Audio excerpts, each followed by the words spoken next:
Сәлем көрермен, бүгінгі тақырып ата-ана балалар жайында. Қазақ тілін қолдау үшін арнаға жазыла отырыңыздар. Анасын сүйгеннің баласын сүй. Ана алдында құрмет, ата алдында қызмет. Ағайын алтау, ана біреу. Әке асқартау, ана етегіндегі бұлақ, бала жағасындағы құрақ. Алып анадан туады, ат биеден туады. Ана сүтін ақтамағанды ешкім мақтамайды. Атасы жоқ қас жетім, анасы жоқ тас жетім. Ата-анаңның сөзін жерге тастама, байып алсаң менмендікке бастама. Анаңның хақы Құдайдың хақы. Шешеге қарап қыз өсер, кәкеге қарап ұл өсер. Атадан бала қалса игі, ата жолын қуса игі. Әкеден ақыл, анадан мейір. Атадан ұл қалса өзі қалғаны, қыз қалса ізі қалғаны.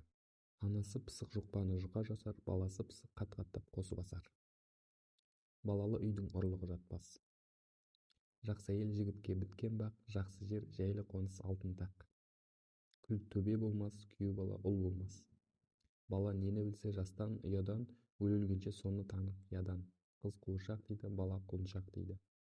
Ата бәйтерек, бала жапырақ. Атадан бала қалса игі, ата жолын қуса игі. Жақсы бала сүйік, жаман бала күйік. Балалы үй базар, баласы үй мазар. Жеті атасын білмеген жетімдіктің белгісі. Қыздың аңқауынан сақта, ұлдың жалқауынан сақта. Аталы баланың аузы ойнайды, атасы баланың көзі ойнайды. Қызыңды ерге бермей ұстама көп, өлерсің ауырмай-ақ құстана болып. Әкенің қадірін балалы болғанда білерсің. Әкесі құрдастың баласы құрдас. Өз балаң өзекке тепсең де кетпейді, кісі баласы кісендесең де тұрмайды. Бесік баласы бесік түлейді. Бала қымбат, немере ыстық. Ер бала 13-те отау иесі. Ұл баланың үй күшік болғаны жараспайды, қыз баланың қыдырма болғаны жараспайды.